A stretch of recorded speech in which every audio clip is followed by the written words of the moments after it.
ay may gusto po akong sabihin sa inyo na may good news po tayo bilang supporters na sa Mahusay Family, sa Mahusay Sisters.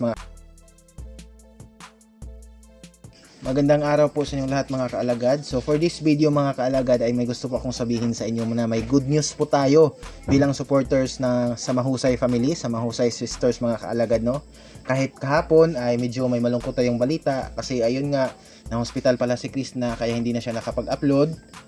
Kaya ngayon, syempre para magkaroon ako ng update kung ano na yung sitwasyon ni Chris na, kasi nga dito sa isang post ni Inday Ugdot kung saan silang dalawa sa picture, ayan si Chris na at si Inday Ugdot, nag-comment po siya dito sa kanyang post na sana daw ma-discharge sila ngayong araw. So kahapon ito sinabi ni Inday Ugdot. So syempre bilang kaalagad, gusto ko din ng update kung ano na ba, kung may upload na ba si Inday Ugdot ng video or vlog or picture dito sa kanyang Facebook na nakauwi na sila, nasa bahay na sila. So kanina in-stock ko, pero iba po yung sumalubong sa akin mga kaalagad, no. Good news ito sa atin, lalo na din sa Mahusay Family mga kaalagad, kasi ito po yung post ni Inday Ugdot na nakita ko. At Bisaya ito pero tatagalogin ko na lang para sa mga kaalagad natin na hindi makaintindi ng Bisaya, no.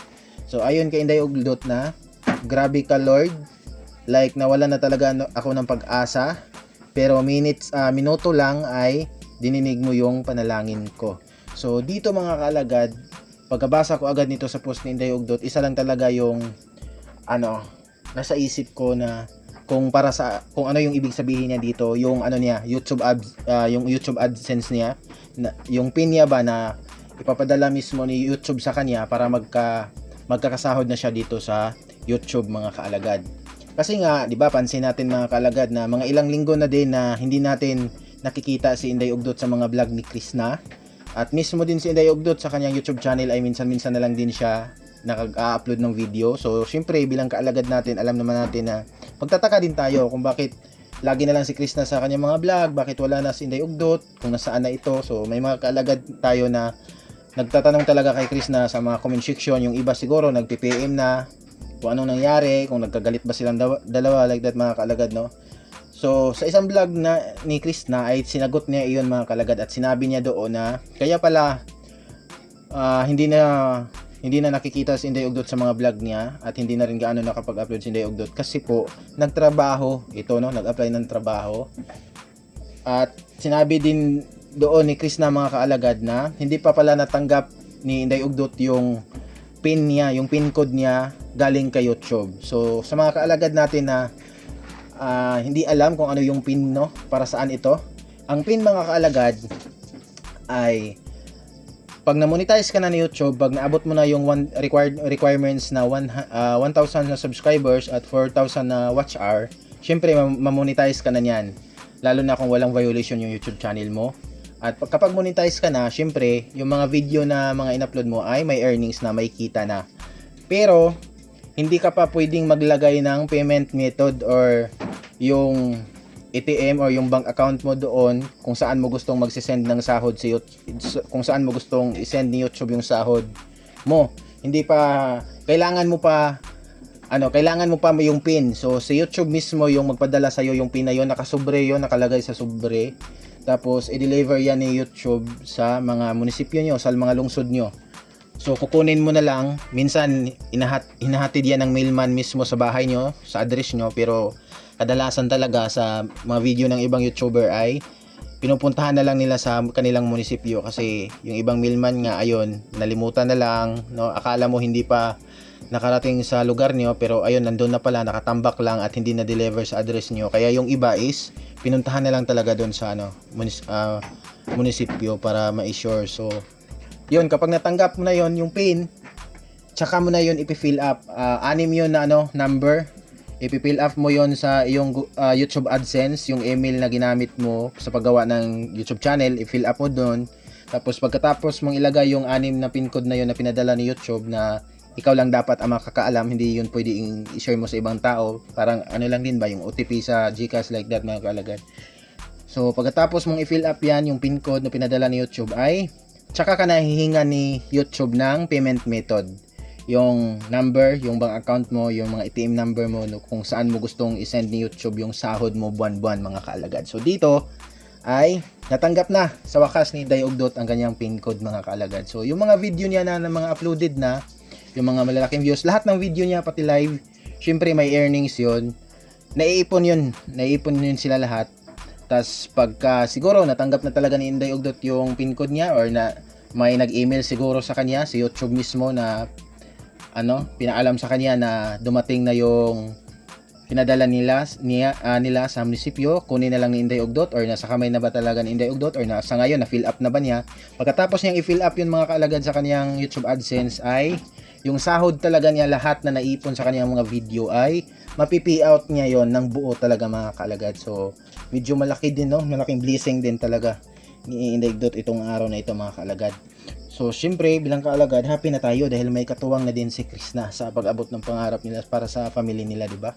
So, dalawa na sila ni Inday Ugdot mga kaalagad. So, congratulations kay Inday Ugdot. Parang pwede nang hindi siya magtrabaho, pwede na siyang mag-focus sa pagbablog, no? Mag-focus na siya sa, syempre, pagsama-sama lagi kay Krishna, di ba? Nang sa ganun, hindi din siya, mas lalo ding mapadali yung pag-rami ng kanyang subscribers. Alam naman din natin na lakas din talaga din yung hatak ni Krishna. Maraming supporters si Krishna, maraming nagmamahal sa kanya. So, si Inday Ugdot na ate ni Krishna. So, bilang mga kaalagad, syempre, susuportahan din natin. Hindi naman din pwede na si Krishna lang yung suportahan natin mga kaalagad. No? So, sa mga hindi pa nakapag-subscribe dyan sa YouTube channel ni Inday Ugdot, bisitahin nyo na yung YouTube channel ni Inday Ugdot. I-subscribe nyo at i-like nyo yung video at i-click nyo yung notification bell para kapag may bagong upload si Inday Ugdot ay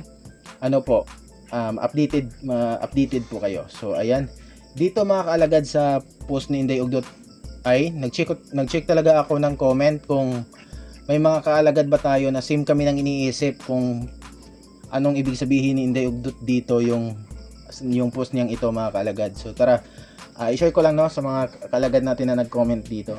So sabi ni Ma'am Luceline Lim Bastasa, shout out kay Ma'am, parang si yung ati tata nila. No, so sabi niya na, 'di ba sabi ko sa iyo, break na kami ni Pelpos. Congrats Dot, deserve mo 'yan. Ayun. Pelpos, so ayun, 100% sure na talaga ako dito na yung pin yung yung tinutukoy ni Inday Ugdot dito mga kaalagad sa kanyang post, no. Kasi nga nasabi nito ni Krishna na nagtrabaho pa ulitin ko lang, nagtrabaho daw si Inday Ugdot kaya hindi daw nakapag-vlog kasi ayun nga, hindi pa niya natanggap ang kanyang pin code. So sa wakas ngayon ay natanggap na niya mga kaalagad. So dito naman nag-reply si Inday Ugdot kay Ma'am Luceline. Sabi ni Inday Ugdot na salamat sa tanante og diri na lang kutob inyong sulat magtampo-tampo Ugdot. So ayun, sobrang happy ni Inday Ugdot, oh. Kita naman natin sa emoji niya, no. So syempre sa wakas, 'di ba? Magbubunga na rin yung pagba-vlog mo, may earnings ka na. Tuloy-tuloy na yan mga kaalagad. Pag natanggap mo na yung pin, wala nang problema. Lahat ng upload mo ay mapipi out mo na buwan-buwan yung sahod mga kaalagad. So dito naman sabi ng isang kaalagad natin na God is good all the time talaga. Yehey, may katuwang na si Krishna. Congrats MJ. So ayun talaga, may katuwang na si Krishna, no. So sa isang vlog ni Krishna, isa doon sa mga latest niya, syempre yung pera niya daw ay hindi masyadong nakafocus doon sa farmhouse kasi nga yung family niya madaming problema na dumating. So syempre siya yung may blessing sa family niya, like yung bunso nila na si Robert na disgrasya sa motor. So si Krishna bilang ate nag-alala siya. So syempre pinaano niya talaga, binilhan ng gamot. Tapos yung pamangkin pa niya ay nagkasakit din. So parang yung pera ni Krishna ay maraming ibang bagay na pinagkagastuhan ba. So dito ngayon, so si Inday Ugdot may sahod na rin. So dalawa na sila, no? 'Di ba? Sabi naman ng isang kaalagad natin na whatever good news it is MJ, I am more cheerful than you, knowing that God answered your prayer. Just wait and be still. God's favor is always at the right time you needed it most. Ayan. Congrats Dot, may pangpa na si Dodo. Parang feeling yayamanin na si Dodo. Aray mo. So ayan. May fan na may pang tinapay na daw si Dodo, no, yung bata na laging dinadala nila sa dun sa farmhouse. Ayun naman isang kaalagad natin, oh. Certified vlogger na ba MJ Harmino? Hula ko lang, dumating na ang AdSense or PIN. Congratulations. Sahod is waving. Welcome to the club. Ayun, welcome to the club. So siguro itong kaalagad na to is din siya, YouTuber din siya, no. So kasi alam din niya yung AdSense, yung PIN na ipapadala ni YouTube talaga para ma-payout mo yung mga sahod mo. So ayun, welcome to the club, Inday Ugdot, no? Siyempre si Sir Jonald din, si Sir Jonald PH nag-comment din dito, sabi niya na congrats Dot, thanks God. Ayan, thanks sa idea kuya. So ayan, nag-reply din si Inday Ugdot mga kaalagad, no? Dito naman din ay sabi niya, hinulaan ko lang po, siguro okay na YouTube account niya sa sahod na. Yay. So ayan. Yan talaga. 100% sure. Yan talaga din yung duda ko. No? Congrats MG Hermino, God is good sa inyo at sa family mo. Basta support lang kami sa inyong magkakapatid. So ayan, maraming nag-congrats dito kay Inday Ugdot mga kaalagad, no. Congratulations MG for the blessing that you receive. God is good, our great provider. So ayun, madami ditong magagandang comment galing sa mga kaalagad natin, no. Na mga syempre supporter, hindi lang supporter ni Chris na kundi supporter din ni Inday Ugdot mga kaalagad. So yun, congratulations kay Inday Ugdot. So yun lang for this video mga kaalagad, no. So may good news tayo kahit papaano, kahit may sakit si Chris na parang medyo nabawi yung natin naramdaman kahapon na lungkot ba. So yun lang for this video mga kaalagad. At maraming salamat sa panonood, at kung gusto niyo na ng mga ganitong update, no, mga update sa kanila na hindi gaanong medyo busy sa buhay, hindi masyadong nakapag-stalk sa mga sinusubaybayan natin sa mga Facebook nila, sa mga ibang social media account nila, kung ano yung mga ganap. So minsan ginagawan ko yan ng video mga kaalagad, no. So nang sa ganun updated kayo kapag may bago akong upload na katulad nito.